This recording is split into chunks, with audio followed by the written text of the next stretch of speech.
Coming up, we're talking about indoor navigation and Meta AI rolls out in Europe, but I don't think us blind people are going to be happy. You're listening to Double Time, your daily accessible technology show. What? Now, here's your hosts, Stephen Scott and Shaun Preece. What are you talking about? Hey, What's Shaun going on? Preece, how are you? Never mind all that. You can't drop that bombshell. I haven't seen that. Meta AI is dropping in Europe. Breaking news. Gorgeous. Okay, is the UK part of that? Well, we're official. I think in terms of a landmass, yes, we are still. I love when people say, "Oh, you left Europe" when they talk about the UK. It's like, no one got a saw out and said, "No, we're going to, cut us off from the rest of Europe and drift us out into the sea." Although 10 some miles days to the left. I kind of wish. But no, we are still very much part of Europe, but not the European Union. However, yes, the UK is part of this rollout. There is a bad news aspect to this, though, and that is, and we'll just dive right into it because there's not a huge amount to say other than, this is essentially an ongoing battle between Meta and regulators in Europe and in the UK. Now, we all thought back in December last year things had been resolved. There was a huge conversation going on between Meta and the regulators in Europe and in particular in the UK to try and resolve a lot of the issues that they had. The issues being that the UK and European leaders were concerned that Meta was training its AI on data being provided directly by us. So anything we posted, anything we did, the data was being used to train AI. Now, isn't that the case for every other AI out there at the minute? I don't know, right? I don't know. But Europe in particular is a little bit prickly about this, to put it mildly. So as a result, Meta had to pause its rollout because what the European regulator wanted to do was have an opt-in option rather than an opt-out, which is the current default. You can opt out of that, but they didn't want that. They wanted to opt in. And so Meta said, no, we're not doing that. So they paused the rollout across Europe, and that's where we kind of landed in December. However, up until now, it seems as if there's been conversations ongoing, and finally they've come to an agreement on this. But unfortunately, that means there are certain aspects of the rollout that will not be coming yet. And of course, what is it? What do you think it is? It's the look and describe feature, right? It's the look and describe from Meta so that we can use our glasses to ask and get information about images. Wait. We already have the AI, I can ask you questions. Yes. So what's changed? All we're getting in this rollout is a text-based chatbot, which you can use on Facebook. You might see it pop up on WhatsApp. There may be an app eventually as well. That is it. I'm not defending it. I'm not defending it. I'm telling you the news. No, you've tricked me there. No, you made it sound like, when you say Meta AI is coming to Europe, what we all assume is, no. Well, the only thing we're assuming is look and tell. We're talking about the image, the visual aspect of AI. You're being very picky there, very choosy on your choice of AI. No, I believe you're being a little bit disingenuous there, Stephen. Shocking. I've said it. I didn't make the news. I think, no. I think that was clickbait right at the start. I can only apologise, listeners. Happened to you? How many coffees have you had this morning? What's going on? I'm really upset about that. I'll be honest with you. So am I. I think it's an absolute nightmare. Who because cares? Look, it's not just that, right? The live AI functionality, the live translation function, none of that is coming to Europe yet. And there doesn't seem to be any kind of date. I'm getting a bit fed up with it, to be honest. And it kind of makes me worry about long-term what they're going to do in terms of, not just Meta, but any company that's developing this technology. Is it going to put them off developing this tech or even selling it, not even just making it available, even selling it in Europe if they can't get the full functionality out of it? Well, who do you blame? I mean, are you blaming Europe? So the point here, which you brought up, right, is that Europe has very strict laws on data processing. And the problem is that, Meta wants to use not only the images that we take, the videos that we take, but also all the things that we post on the Meta platforms to train their AI. And Europe has said, no. Because let's think about this now. If I take a picture and I say, yeah, you know what? I don't care. You can use my images to train your AI. But what about the person I've taken a picture of in that? Their face, whatever, whoever sat in front of me, stood in front of me, whatever it may be, they are now stored on a computer. Their image is, as part of my image, is used to train the AI. Where's their regress, And Europe is very, very tight on that. I don't know the answer. I don't know if there is a solution other than Meta saying, you know what, here's an opt-out for adding any training to the AI, and I don't think they're willing to do that. Well, I think they were not willing to offer the opt-out. It was the opt-in that Europe wanted. They wanted it to be upfront on the app, saying out by default. Yes, yeah. sorry, I stand corrected. You're right. So essentially, you could say, well, look, this is what's going to happen. It would lay it all out. I don't really see a problem with that. Do you? I mean, is that an issue? As long as there is an option to opt out, I honestly don't care if it's on or off by default. There is some responsibility on us as an end user to look into that and to understand that. You know, how many times, it's the old joke, isn't it? Just, do you agree to the terms and conditions? Yes. Have you read them? Absolutely No. not. So, I mean, that is on us. So, yeah, I don't know, actually, because I think that, I do like the privacy standards. As I've said many times, I honestly don't care myself personally, but I think it's good to have those standards in place and someone to hold these companies to account, because let's be honest, Meta has made a few, let's be kind, mistakes in the past when it comes to privacy and handling people's data. Yeah. So there are concerns there. It's just so frustrating for us. Well, that's ultimately it for me, right? It's the frustration for us. So we're being a little bit, personal about this. We're thinking only of ourselves. But you know what? So what, right? I don't care. I think that for us, there's a huge value in the look and tell functionality. Now, interestingly, you've said before that even using it, as you have done, it's not that great at the minute. So, even at the moment, we're not really losing a lot. That's not really my overall concern.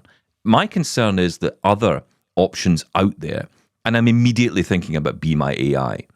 Is there a risk that it may never manage to make it to Europe because of the same regulations, the same challenges, the same issues? Because look, whatever way you look at this, it all has to go back through one of these major companies, right? It's either Meta, OpenAI, Google, Anthropic, whatever company you can think of that's actually developing these AIs that are the big companies at the minute that are running this.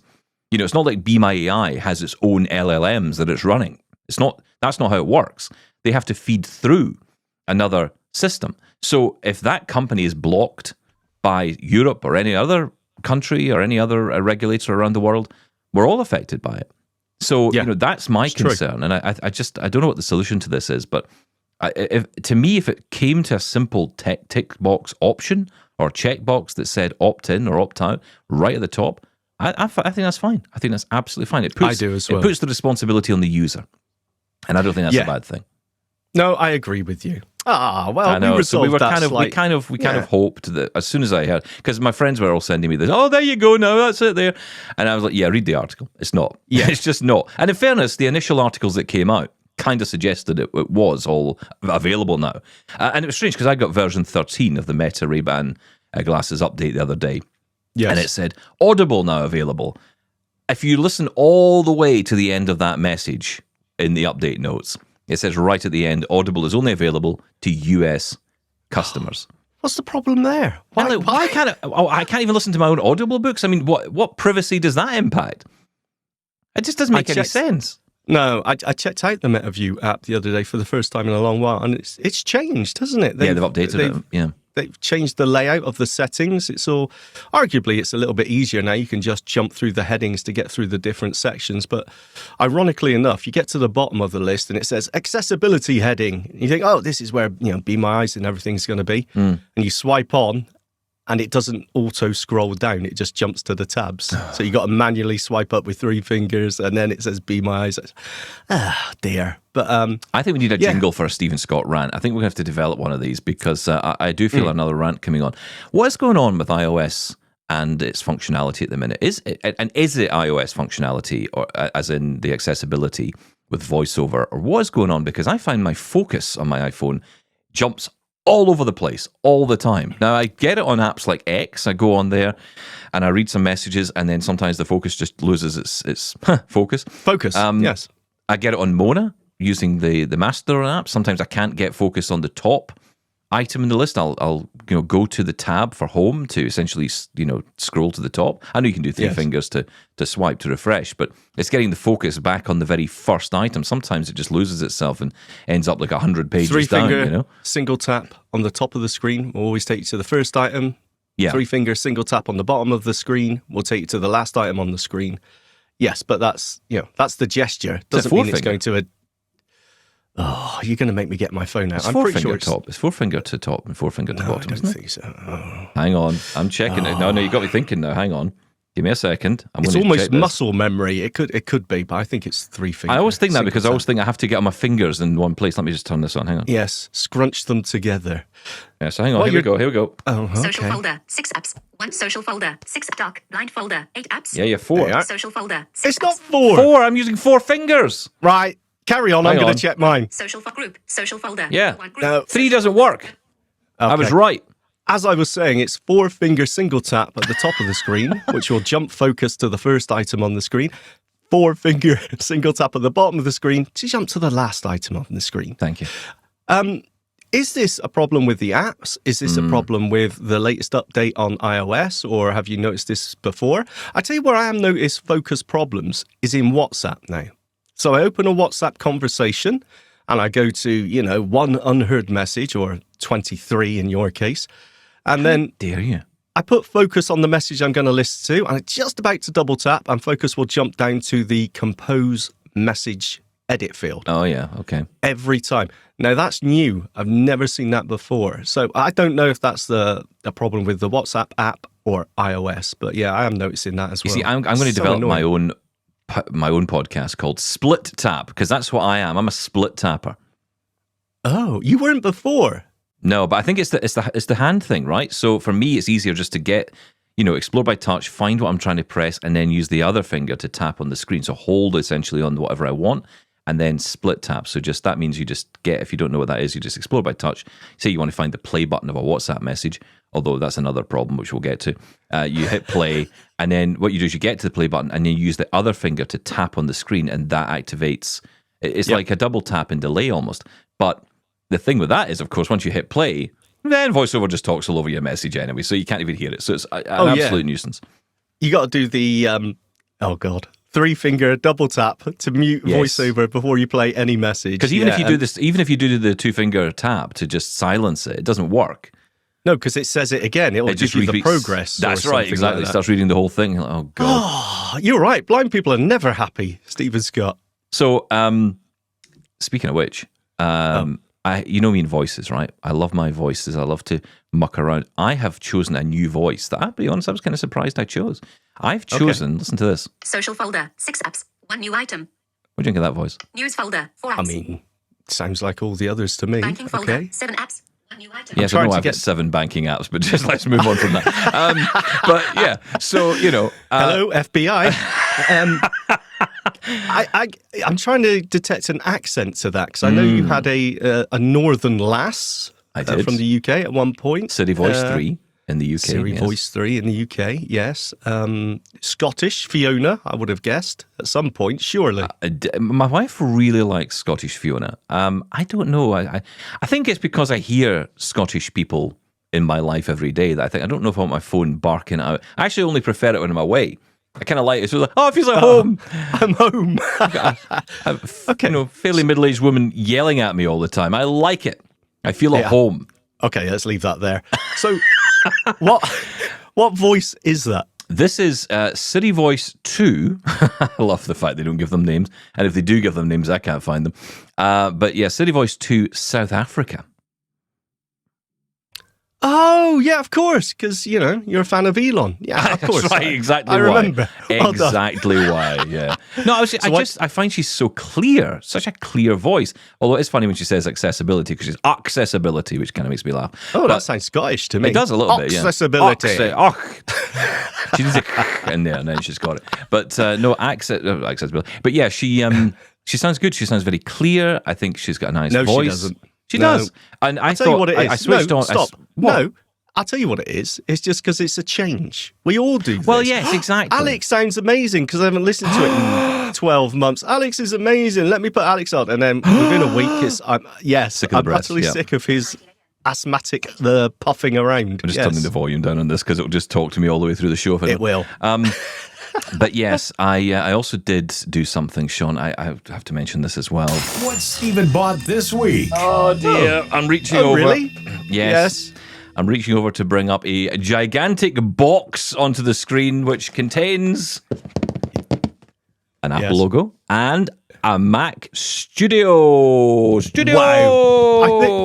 think that deserves a da-da-da. No, it deserves an applause. That's what it deserves. No, it does not, sir. Wow. Okay. Mac Studio. Where does that sit in the hierarchy of the desktop Apple computers? This is the best computer Apple has right now. In fact, I would even go so far to say this is probably the best computer on earth. You say best. Let's qualify that. I would say the most powerful possible Apple computer you can get. Okay, no PC can beat this thing. No, I will give you that. Now, which version did you get? It comes in two flavors, the M4 processor or the much higher spec M3 Ultra. Which is weird, right? This whole M3 Ultra you would imagine to be the lower of the two, but actually it's not. You've got the M4 Max and you've got the M3 Ultra. I went for the... That's the drum roll. I went for the M3 Ultra. Of course you did. Of course I did. And the amount of RAM? This shocked Michael Babcock when I told him this in a WhatsApp text last night. 96 gigabit of RAM. 96? That's an odd number, isn't it? And it's a bit of a weird number. Not 128, not 256. So the M3 Ultra supports up to half a terabyte, 512 gigabytes of memory. It also supports, by the way, 16 terabytes of storage on board. I didn't go for that. That came to like $15,000 or something. It's ridiculous.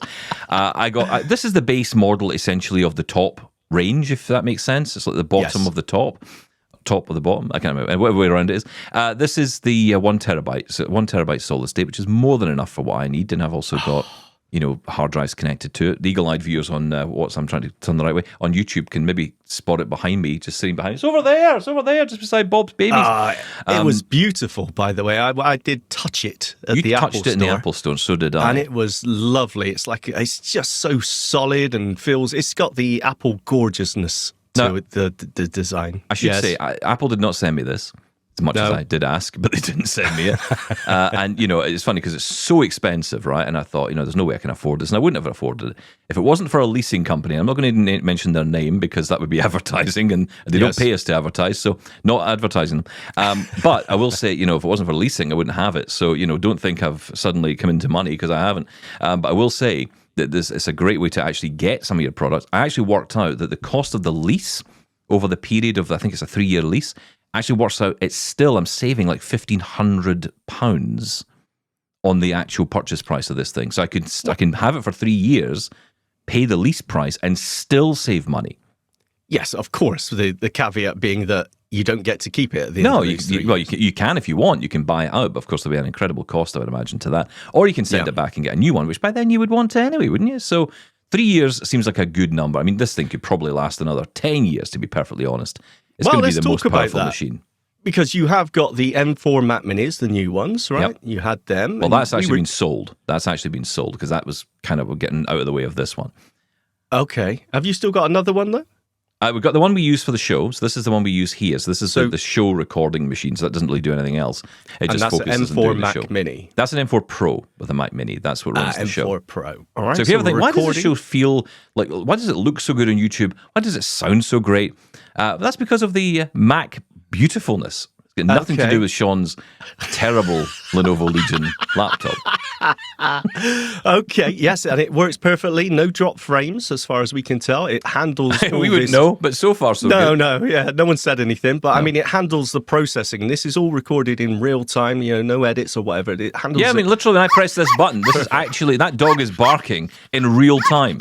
Yes, and the last thing you want is a 5-second lag while it loads up and things. So that's the Mac Mini is yes, that's right. There is a bit of a anyway. Yes, the Mac Mini handles all this perfectly.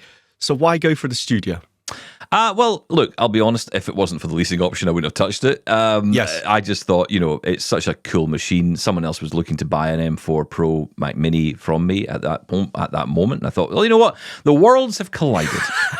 The worlds of greatness have collided. So, actually I can make a bit of money and I can also save a bit of money as well. So I thought that was pretty cool. And finding it from a leasing company makes a huge difference. You haven't got that huge initial layout, right? You just pay the monthly and you don't have to worry about it. And of course, because it's a desktop computer, You don't need to worry about it. It's not that you're going to lose it or it's going to, you can take insurance and stuff, obviously, as well, if you're concerned about that. But it's actually a really cool way to do it. I mean, especially for the higher ticket item.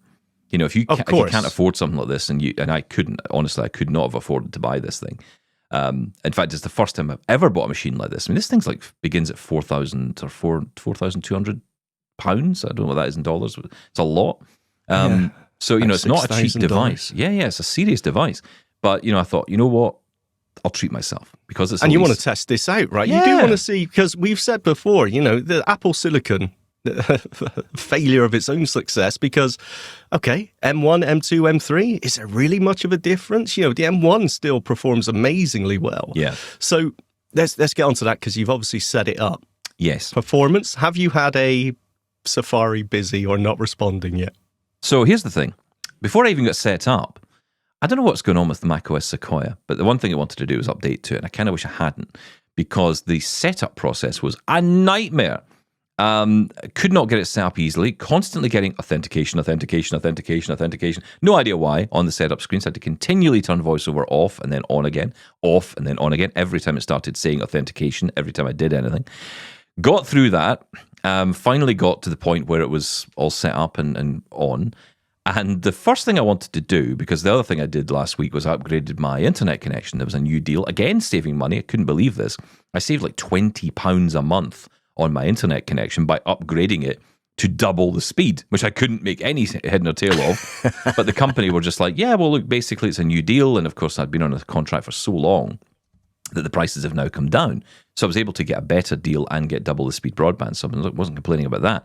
So who would? With the new Mac Studio, the other benefit is you get a 10 gigabit Ethernet port. Now, any computer you buy will have a 1 gigabit Ethernet port, meaning if you've got a connection of above 1 gigabit, you won't be getting that speed directly into the machine. The machine will get essentially as much as it can handle.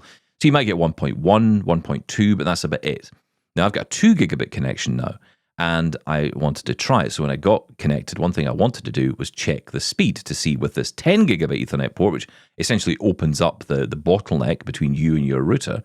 You can now connect directly to the router, and you can see what speed you can get. I go to Safari. I type in fast.com, which is a great website if you want to test your internet speed. Very simple. So easy. Yeah. It just loads up the speed. It gives you a result. End of story. Nothing else to it. First thing I get on this brand new Mac Studio with M3 Ultra, 96 gig of RAM, 1 terabyte solid state hard drive, 8 billion cores. Slightly exaggerated.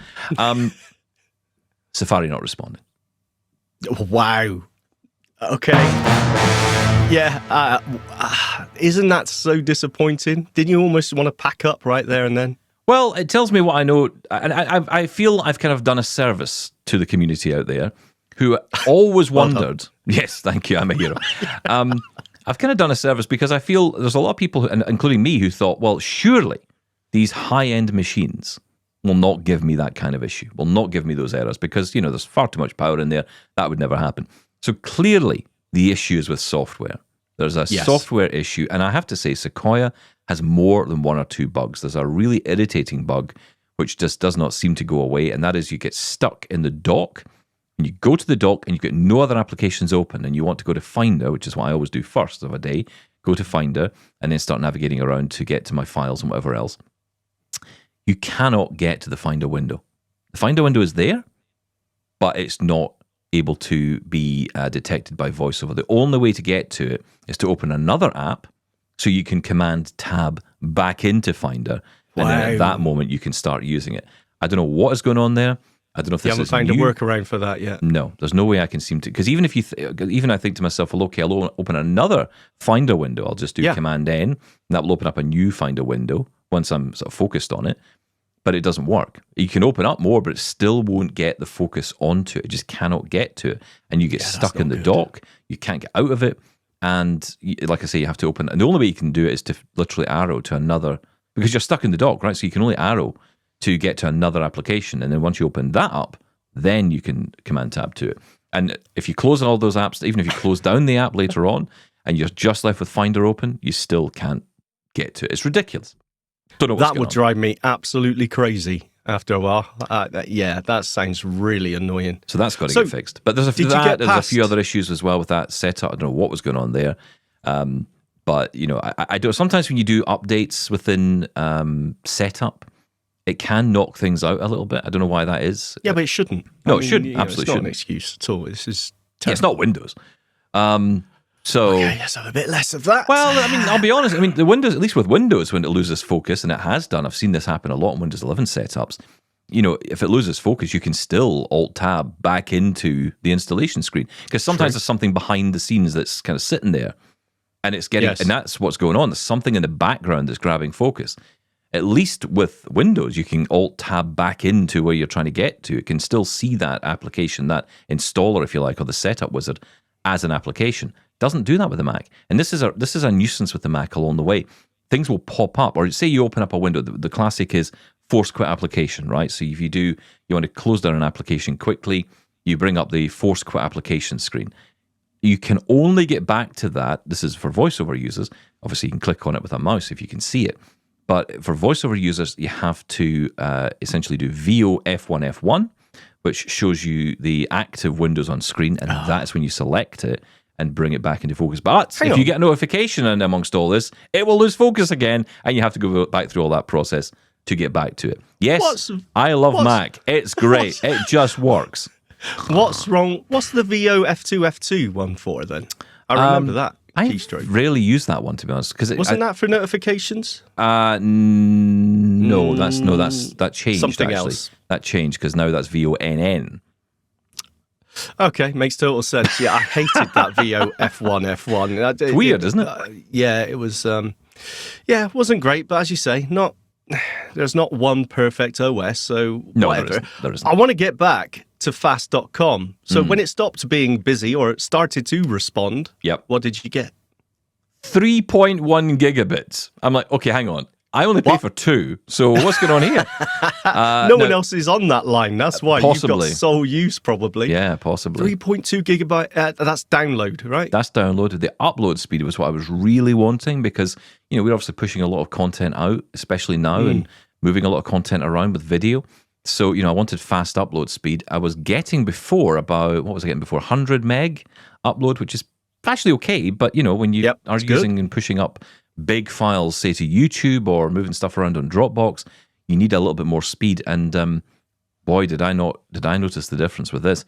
It's gone up to 1.6 gigabits, which is incredible. So I've now got almost the same speed. I should have 2 gigabits, what do they call it? Synchronous? Is that the word? Synchronous, yes. So it's just the same download speeds for upload, That's becoming more popular, and that's becoming more of a thing, which is very great. rare over here, though. I get 500 megabits. Oh, God, it gets so confusing. 500 megabits down and 70 megabits upload speed. Yeah. And that's usually the case over here in the UK. I'm not sure about other places in the world. That's probably to get average. that. Yeah, well, it's not for everywhere, I should say. I know there's lots of people who write in and say, what are you talking about? I'm lucky to get 2 megabits. 2, yes, exactly. Well, it depends, as I'm saying. But the point is, it's very rare, at least here in the UK, to get that synchronous or symmetrical speed for down and up. So, man, that's going to make a huge difference, especially to our workflow when you're trying to push up, a 10 gig file. Yeah, to share on Dropbox, and you don't have to wait half the day. It's perfect. Listen, it's increased everything in terms of speed, which is wonderful. Hasn't made me any more efficient, but it's made the computer incredibly efficient. So I streamline us, take us out of the mix. So things like we want to push. So let's say we want to do a video really quickly and get it pushed up to YouTube. That's where the Mac Studio comes in for me. It's that ability to get content out there quicker, because it takes less time to render out files. It's apparently double the speed of. And I did see a few tests online of people, rendering out video files that take, a long time to do. I did it on a PC that was a fairly powerful PC, and it was taking like an hour and a half to render out an hour-long file. I can do the same thing about 20 minutes on a Mac Mini. Yep. I imagine that'll go down to 10. Now, it might not seem, you think, well, it's 20 minutes to 10 minutes, who cares? It matters when you're on a deadline. It matters when you've got to get a video out. It matters when you've got a show and people yelling at you, get this show to me quick. Because not only have you got to render it, you've got to get up the internet as well. And if I can't get it up the internet, then it ain't going to happen. So, all these things matter. All these speeds matter. So there you go. I think we've justified you haven't I? getting a studio, at least in our own minds, maybe not our wives. But yes, Definitely well done, not you. my wives. No. That's really interesting. Yeah, I'm. You know what? I'm kind of glad that you've got one, so it's something we can refer back to. You know, very few people out there are going to have access to a studio anytime. I know I'm definitely not. So. And I'm not going to. I know I'm never going to touch the sides of the capability of this thing. I mean, it is absolutely incredible. Open Safari apparently does. Yes, Safari seems to completely crash it. I don't know why, but it's interesting because I do things like transcriptions, and that's something we're going to be doing a lot more of because we get a lot of requests for transcriptions for the show, and I totally know why that is. Of course. And that is something I want to work on. Again, that's another reason why I think this is vital, because there's some really powerful tools out there that can run locally on your system. And if you can do that, if you've got the power to do it, I tried it on a MacBook Air, for example, and trying to pull a subscription on an hour file pretty much locked me out of that computer for an hour. Maybe longer, I think. And the computer just couldn't do anything else because the machine was using every resource on it. Now, on a Mac Mini, it doesn't do that, of course. And the Mac Mini, I will say, don't ever think for a second that I'm like, oh, the Mac Mini's terrible. It is not. It is a brilliant machine.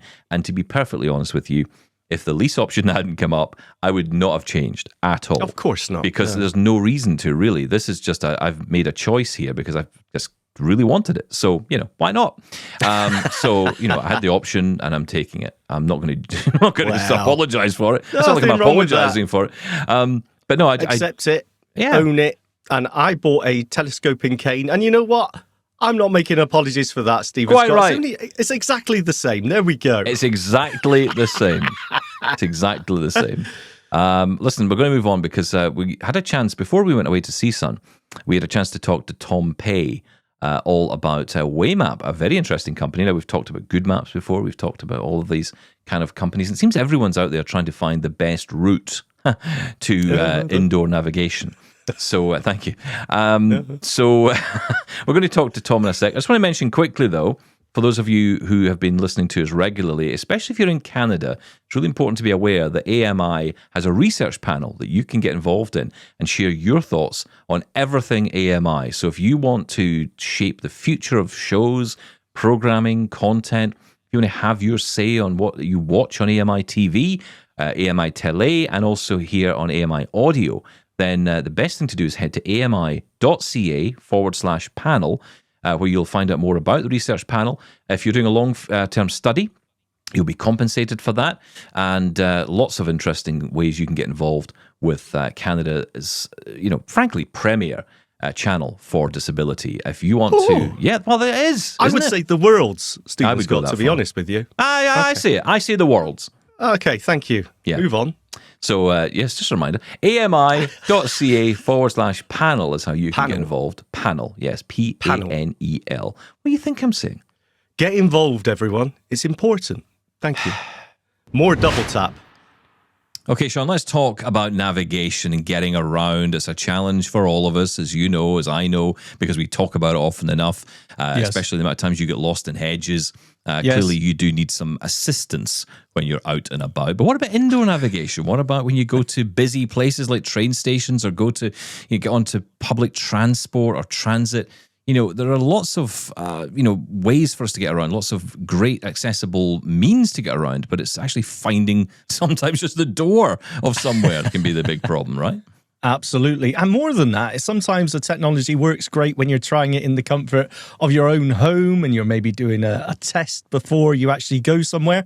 But when you're in the heat of real traveling, sometimes you find that technologies don't always work as well as you thought they would. Well, as someone I'm so pleased to bring onto the show, for the first time on Double Tap, I'm so pleased to bring on Tom Pey, who is the president of Waymap. Wonderful to have you here on Double Tap. The president is here, Shaun. I know, Viva el Presidente. Hello, Tom. Hey, thank you. And I'm all the way from Washington, D.C., so please don't confuse me with anybody else. Okay, right. So you're not that president. Okay, that's fine.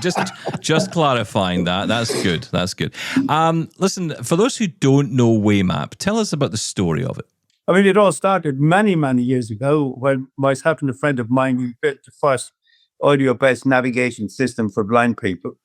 But the technology was so large that you'd have to be Hercules to put it to walk around with it. But it worked. And when I became the chief executive of the Royal Society for Blind Children, we used to have a quarterly meeting with the young people. And top of their list was they wanted to get around London Underground like everyone else. They didn't want to have to have assistance. I put my hand up and said I know something about indoor navigation. And they said, hey, Grandad, an app will do it.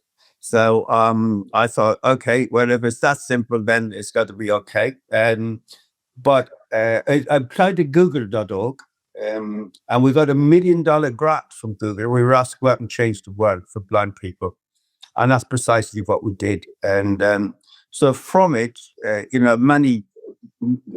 year and a half later, having spoken to thousands of disabled people across the world, I came up with a vision for the navigation product of the future. The first thing was that I knew about it was that it was going to be really expensive to build. So it had to work for everybody. It just couldn't work for blind people. And the second thing was that it had to work on a smart device like a mobile phone, iOS and Android. It had to work seamlessly indoors and outdoors.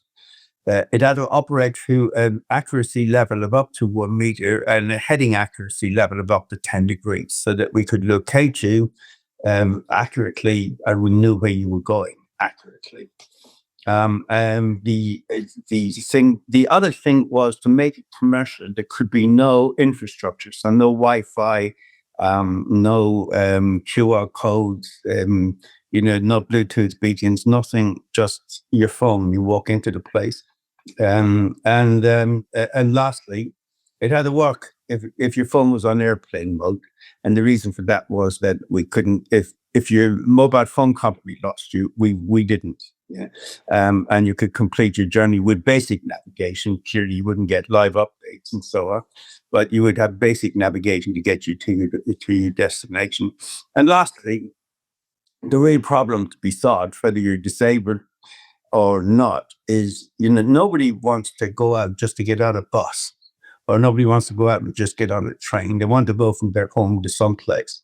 So our device had to take you from your home to the cheese counter in the supermarket or to your seat in the theater. And that is Waymap. That's very interesting. I mean, there's lots to dig into here because we do talk about the last 10 yards problem, and we do talk about the issues of finding the door to a restaurant or finding the door to a store or whatever it might be. And this is something you clearly are thinking about, but you're going much further than that. You're actually saying this isn't just about accessing public transit. This isn't just about accessing a store. This is about getting from somewhere to somewhere. So, I kind of thought Waymap was about indoor navigation, but it isn't, is it? It's about just navigation. Yeah, I mean, basically, it is. It's about freedom to move. Clearly, it was built around the needs of blind and visually impaired people, because in design terms, we are the most difficult use case, right? So if we can solve it for a blind person, we can solve it for everybody. So we spent 95% of our time solving it. But yes, it is an app that so you use Google and other devices to navigate the digital world. We're hoping that you use Waymap to navigate the real world. And the next step in our development is where we're going to use complex AI algorithms, not to track everybody, because we don't know who you are. We just know you've got a phone and you're walking around in a particular place. But what we want to be able to do is to allow people to donate their steps. So people like me who need smart update in routing, if somebody who can see and is using the phone and developing better routes than our algorithms can develop, then we pick that data and we make it available to you, so that your routes become much more. So we call that donate your steps. And in that way, we kind of build a community where, like in the old days, where people told you where to go. Now, they told you verbally, and sometimes they interrupted you when you didn't want to be interrupted and told you where to go anyway. But now they tell you digitally. right? So you have this caring community online that's going to take care of people like me. Wow. Yes, we at Double Tap are used to people telling us where to go, but we'll jump past that. Let me just say this. You Too gave common. a list. Yes. I love it. You mentioned a list of goals there when it came Yeah. to accuracy of the meter and 10 degrees and a whole list of goals that we as blind people obviously are so well aware of and so needed. We're so needed.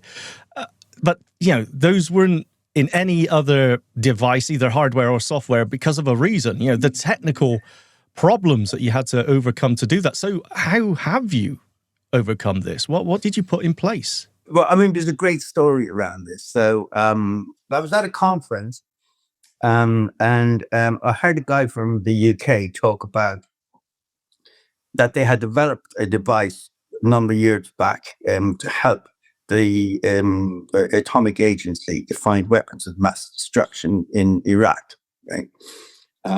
And he described how the only thing that they had was the picture of the outside of the building, satellite picture, and from that they imputed what the perimeter walls would look like inside, and they developed this device which used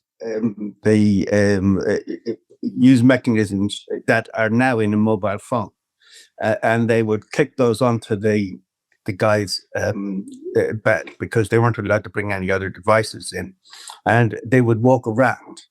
And really what it was a very, very highly developed pedometer. And when it came out, they would download where the guys were, and if there was the wall that they had gone to, one of the perimeters, looked like it was too far away from what they thought, they'd send them back in and say there must be a false wall in there. Or, you missed that bit in the middle, you better go back and check that. So I went up to him afterwards and I said, well, that's brilliant. How accurate was it? And they said, well, we knew step by step where they were. I said, well, if we wanted to know where the people were going and we had a map, could this work? And he said, yes, if you had a couple of £1 million, we could do that. So I went out and raised the money and we bought the technology. And so Waymap was born. Let's talk about the technical side of this. I'm intrigued to know from you how this works, because I can kind of understand the outdoor side, right? We all understand how GPS works. We all understand how the mapping works. But indoor navigation does require more effort by, I guess, you, right? It takes more work by you to be able to do this. So the outside is one thing, the inside is another. How are you doing it? Okay, so the GPS is kind of well, as it stands, is yesterday's navigation device.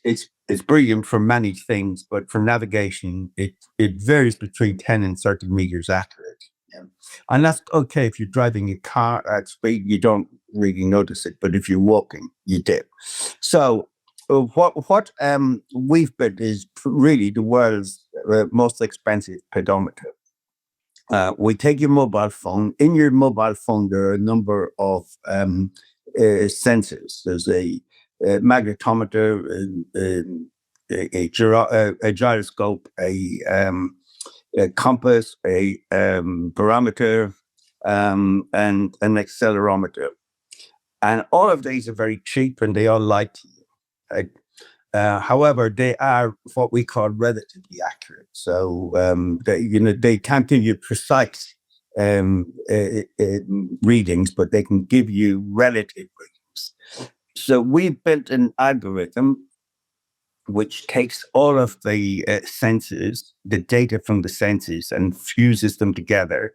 And then we use a number of filters to take out all of the noise. So things that affect the sensors on a phone, if you're passing a place where there's a lot of electricity, and the sensors will jump. If you're actually on, say, the platform and the train comes in, then the barometer picks up changes in pressure, that filter all that out. So it's very complicated. However, in boiling it down to simplicity, what we do is we take 5,000 readings per second of where you are. So we spray out 5,000 what we call particles. Okay, they're just possible positions as to where your next step is going to be. And clearly, if one of the particles goes through a wall, then the probability of that being correct is 0.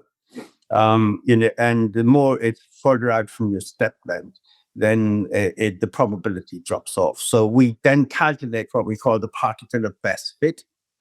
And the particle of best fit is 99.99999% accurate. Right? And that particle of best fit is where you are.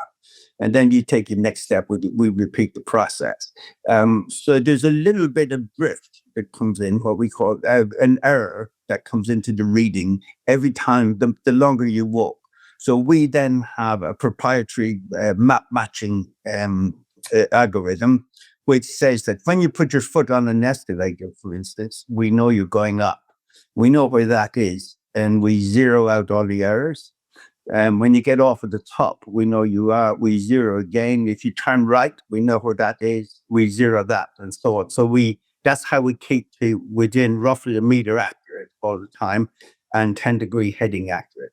And that's pretty much it. It's the world's most expensive. It's the world's most expensive pedometer. Now, I've recently talked about my use of an app called Good Maps, which sounds very similar to this. Is there any connection at all? No, I know Good Maps very well. Good Maps uses a system called visual positioning. It's where you expose the camera of your phone, and it picks up the recognizable images within the environment, and it can locate you to within 84 centimeters. We've got that in our system. It's what we call a graceful exit. So if everything else fades, somebody can just stop and take a photograph, relocate you within 84 centimeters, and you take off. The problem that, and the reason that we don't use it, is that it has a success rate of retrieval from the internet, from the cloud, of about 80% under perfect conditions. Then. So if that's your sole mode of getting around, 20% of the time you're going to be struggling to get an image. But nonetheless, what Good Maps does is really good. I like it. I have used it. But naturally, Waymap is better. Of course. Of course. Well, the president would say that. The other thing is that the philosophies are different. We do cities, and we connect cities, whereas Good Maps and other devices connect buildings.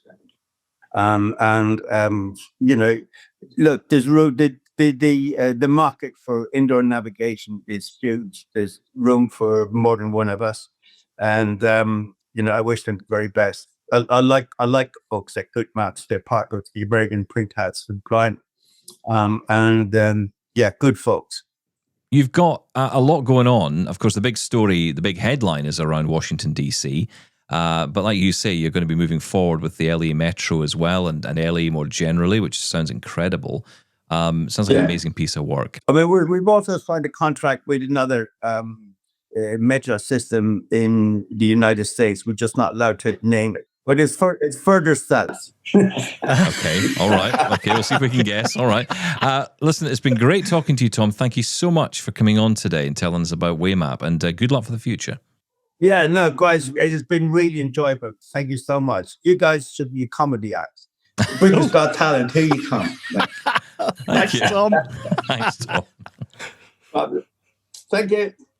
So there you go. That was Tom Pey there, president of Waymap. We should be on the stage, apparently. Was that a compliment or I don't a know. criticism? I don't know. I still think of us, those two Muppets? I always think of those two Muppets who used to yell and scream at the the theatre. Statler and whoever. Statler and Muttler, or whatever the name was. Yeah, so that's the one. Mulder and Scully. I can't remember. Whatever one it was. Yeah, that's This us. technology, though, is amazing, isn't it? Yeah. The only thing is, look, the technology is there. This sounds fantastic with that 5,000 particles being sprayed out in front of you from a technical point of view. That sounds absolutely amazing.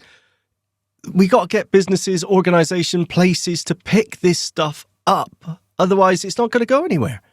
Yeah. It needs to be absolutely everywhere. And I just hope it happens. But then you get a situation like CSUN, and my only criticism of Good Maps, and I don't know who would be the one I would talk to on this, but my only criticism would be that the hotel, yes, the sort of areas of the hotel, the restaurants, the lobby, reception were all labelled, and you could find your way around. All the function rooms were to most degree. Some people said that they couldn't. The further out of, because the hotel's obviously quite big, right? So you're walking through these long corridors to get to the various rooms. Sometimes these big ballrooms, it was losing connection, so you couldn't quite get the information you were looking for. And, I couldn't even find my room with it. I kind of hoped that all the rooms would have been mapped, but they weren't. Yeah. So, I agree, but at the same time, the way they've got the interface at the minute, finding, having, let's say there's, 500 rooms in the hotel, going through that list, I know there would be a search option, but I think the interface could do with some redesigning just to make it a little bit more elegant. But and it's hard, right? It's hard because you can see all the benefits. You kind of really love what these guys are doing, and I do. And I listen to Neil Barnfather, who's been on, and the passion out of him for this, and I see him using it in other locations. I remember your passion for it when you first tried it at the Manchester station. Yeah, and I don't want to be too critical, but equally I kind of have to be, right? Because I want it to get better. It's constructive feedback, though, right? I mean, we are the end users at the end of the day, and I just think it could be, Oh, well, okay. Talking of technology. We've got some bad news, haven't we? Some sad news to share. Yes. The Seleste glasses are no more. They have closed doors, discontinued, however you want to put it. This is a real shame, isn't it? It is. It really is. I mean, it's not a huge surprise in some ways. It kind of is a huge surprise in others. I think the challenge that Shub and his team have had is getting venture capital for this. And I don't know if it's because there just seems to be, and this is the problem with sometimes perception versus reality, there seems to be a lot more options out there for us. I mean, everyone talks about Meta Ray-Ban. But as we know, it's not all available entirely everywhere. That's one aspect of it. And even if it is available everywhere, it's not always brilliant at the job. I'm talking Meta Ray-Ban here. So, something like Seleste comes along, the potential for that, and from people who tried it, they said it was great. We had some great demos of people walking down the street getting that live video. I remember that demo. Blew me away, yeah. And it was incredible. And I thought, this is so much closer to what I'm looking for. So the problem is when someone goes for investment, they say, well, there's already enough in the market. We don't need it. It's standing out and giving the options, and I look at something like EchoVision from a Giga, and I hope it doesn't suffer the same fate over time. I hope people, because it's a smaller market buying into that particular product, and that's the challenge. Absolutely. I kind of wish, though, that we could talk to Shub and the people from Seleste to find out what happened. What was the reasons that they struggled with this? Was it that the price point they were aiming for, which was really affordable, what was it, $150 and then $50 a month subscription? Yeah. Just wasn't sustainable, or just they encountered technical problems? It would be really interesting to see what happened with this. Yeah, it is a shame. It really is a shame, and we hate to see them go. Yeah. I also saw that ARX Vision are on iOS now. Yes. At least on test flight. So this is a beta. There's only 50 places available. But ARX Vision have a app for iOS to use with the ARX headset. And a really clever way they've done this, actually. Prompt Genius is what it's called. And you actually write your own prompts for AI and save them. Oh. So you could have something like, when I say, I don't know, where am I? Let's say, take a picture and describe, the doors that are in front of me and give me distances. You can tailor the prompt. It's a really clever way, and I'm really interested to see how this works out. You see, ARX Vision hasn't, I don't think, had the chance to shine, and I'll tell you why. I know some people don't like it. Some people have tried it. They're not a fan. I think part of it has been the initial experience has put some people off, but this is a technology that is growing and developing all the time. And I haven't tried the new ARX Vision, the new version that's come out. This version for iOS does require, and I still do not quite understand why, but it requires an adapter in order for it to work on iOS rather than Android. I think you can just plug directly into the USB-C port of an Android phone, it will work, but you need an adapter for some reason for it to work on iOS. That sounds like a limitation been put in by Apple by some. I assumed that was just for Lightning port phones. No, I don't know. think so. I don't know. I need to Yes, read we into it. don't I need know. to understand more about this, but it does sound quite interesting. And I do think it will get more of a chance on iOS because there's a bigger market. And I know I get shouted down for this, but it's true. There are more of us out there using iOS. So, if it's on iOS, there's more chance people will pick it up and talk about it.